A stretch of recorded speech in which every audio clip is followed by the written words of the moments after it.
Right now, without standing up, you can find out something most people never think about until it becomes a real problem.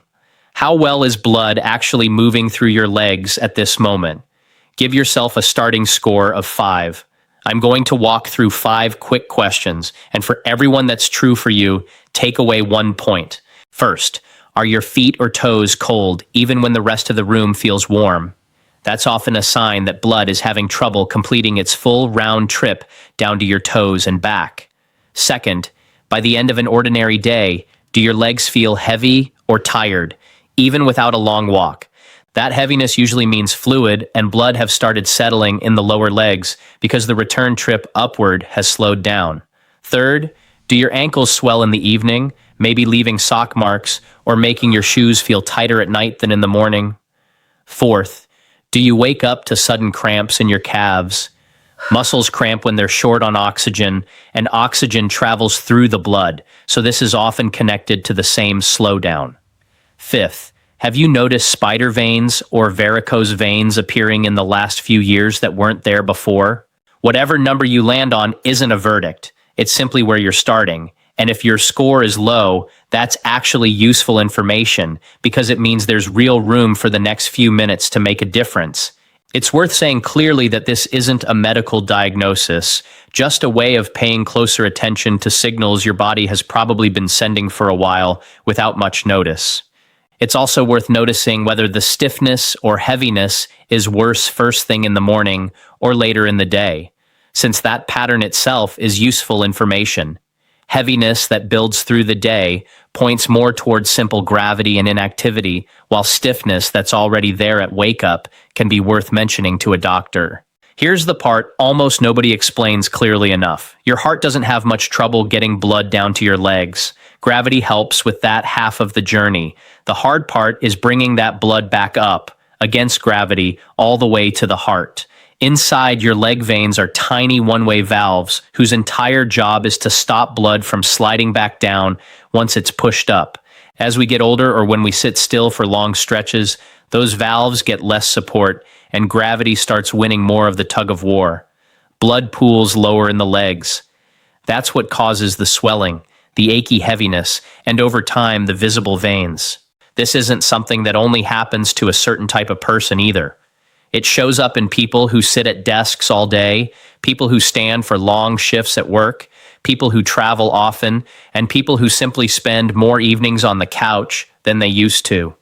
Pregnancy, family history, and age all play a role too, since vein walls and valves naturally lose some of their strength over time. None of that means the situation is fixed or permanent. It just explains why this becomes more common as the years go by, and why doing something about it earlier tends to pay off more. But here's what most people don't realize. The valves themselves can't push blood anywhere. They only stop it from falling back. The actual pushing force comes from something else entirely, your leg muscles. Every time a muscle in your calf or thigh contracts, it squeezes the veins running through it like a hand squeezing a tube, forcing blood upward past the next valve. This is exactly why doctors and physical therapists refer to the calf muscles as a second heart. It isn't a poetic exaggeration. It's a genuine mechanical pump working alongside your actual heart every time you move. The problem is obvious once you see it this way. When you sit still for a long time, that second pump switches off. Blood that would normally be getting pushed upward every few seconds just sits there instead, moving sluggishly under gravity's pull. This is part of why people are told to move their legs on long flights, and why hospitals get patients up and walking as soon as it's safely possible after surgery. Prolonged stillness gives blood more time to pool, and pooling is the exact condition that makes clots, swelling, and vein problems more likely to develop. The encouraging part is that this pump doesn't need much to switch back on. You don't need to go for a run or stand for an hour. You need short, repeated muscle contractions, done consistently, ideally right where you already spend most of your day, sitting down. This is also why standing still for long periods isn't actually much better than sitting still. What matters isn't whether you're upright or seated, it's whether the muscles around your veins are actually contracting. A cashier standing in place for 8 hours can develop the same heaviness and swelling as someone sitting at a desk, because standing without moving Supporting the still second leaves heart that second means less heart strain on idle. the first. There's a broader One reason system this matters working beyond together. comfort, too. Healthy circulation isn't just about how your legs feel by the end of the day. It plays into how efficiently your whole cardiovascular system operates, since a heart that isn't fighting against pooled, sluggish blood in the legs has an easier job overall. Supporting the second heart is, in a very real sense, supporting the first one as well. Here are 3 seated movements that do exactly that. You can do all of them in a chair, at your kitchen table, or in front of the television, and together they take under 10 minutes. The first movement is a seated march. Sit tall with both feet flat on the floor, lift your right knee a few inches off the seat, then lower it slowly and quietly. Lift your left knee, lower it the same way. You're marching in place without leaving the chair. The 2 details that matter most: lift with real intention so you feel your thigh muscle actually tighten, and lower your foot slowly rather than letting it slap down, since the muscle should be working on the way down too. Keep a steady, unhurried pace, roughly 1 lift per second. Circulation responds better to slow, rhythmic movement than to fast, jerky motion. About 60 seconds of this, alternating legs, is enough to feel a gentle warmth building in your thighs. That warmth is fresh, oxygen-rich blood arriving in the muscle. The common mistake here is leaning back and swinging the legs using momentum instead of muscle. Stay upright and let the muscle do the actual work. If 60 seconds feels like a lot at first, there's no harm in starting with 30 and building up over the following days. The second movement combines 2 pumps in one motion. Sitting the same way, slowly straighten your right leg out in front of you until the knee is as straight as comfortably possible. Once it's extended, point your toes away from you, like reaching for the floor with your toenails. You should feel your calf tighten as you do this. Hold for a couple of seconds, then pull your toes back toward your shin, feeling the calf stretch and release. Slowly bend the knee and lower the foot back down. What's actually happening inside the leg during this movement?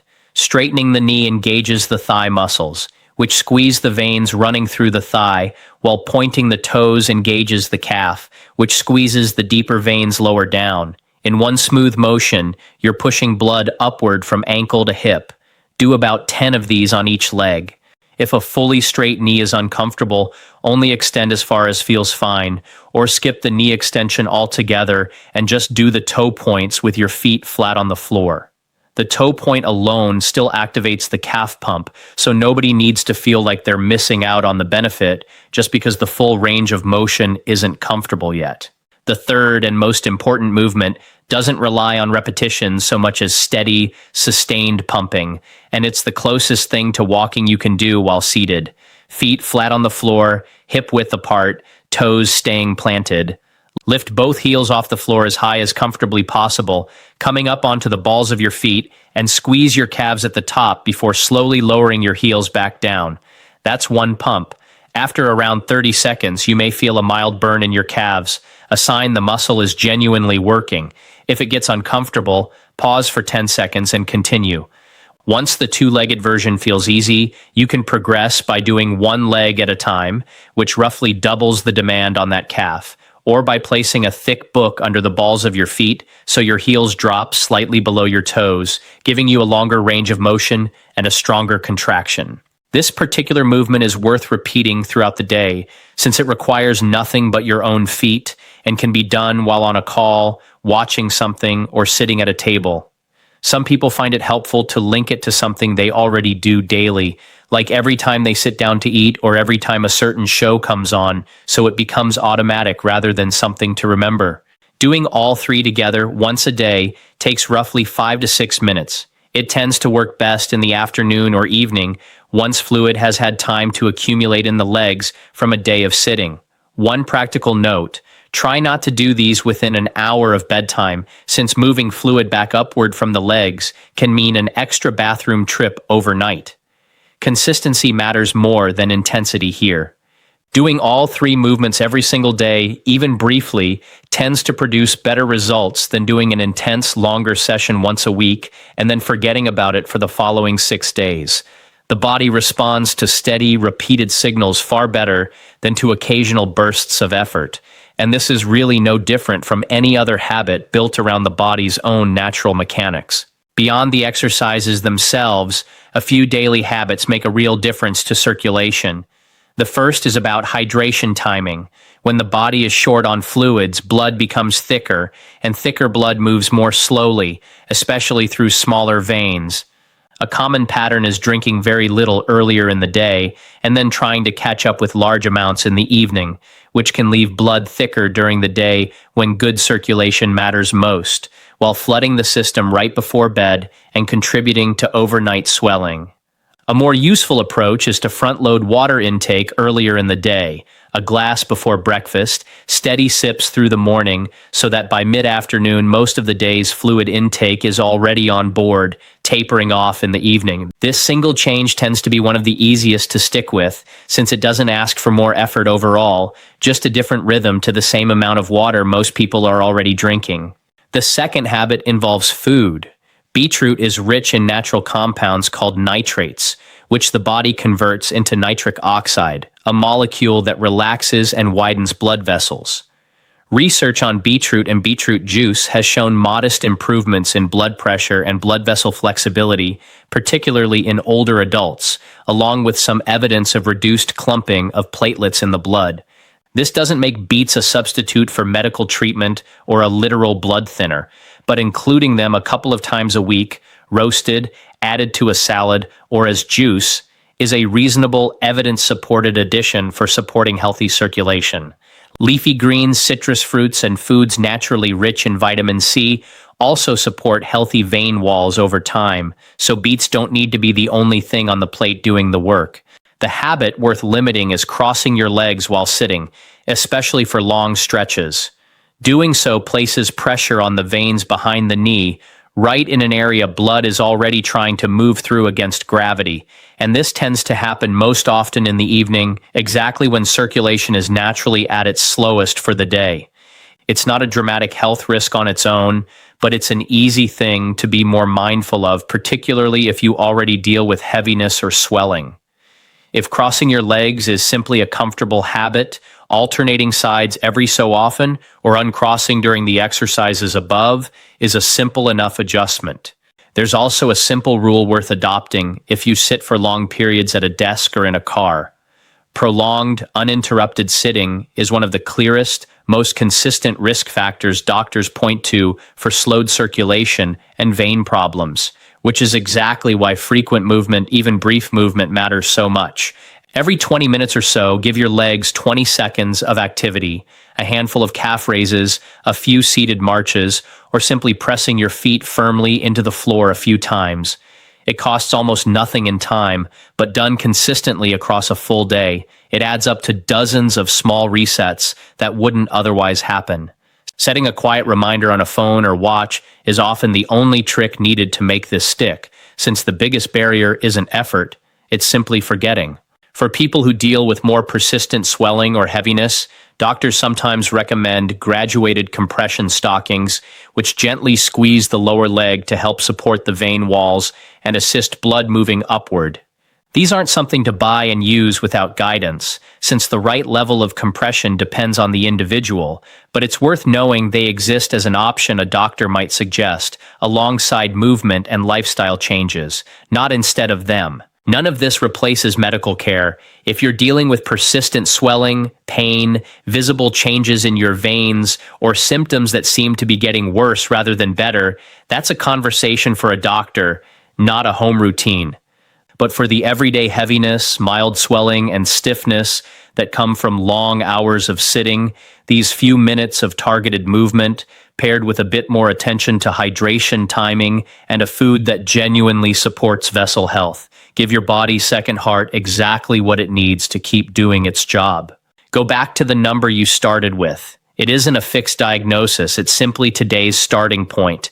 Try these movements once today, keep the water timing and the beats in mind, and notice over the next couple of weeks whether your legs feel lighter by evening, whether the swelling eases, or whether those nighttime cramps start showing up less often. Circulation problems build up slowly. over months and years of stillness. And the reassuring part is that they tend to respond the same way in reverse, slowly and steadily, in response to consistent small effort, rather than one dramatic change. Small, consistent movement is one of the few things almost anyone can do, almost anywhere, that gives this quiet, overlooked pump exactly what it was built to do.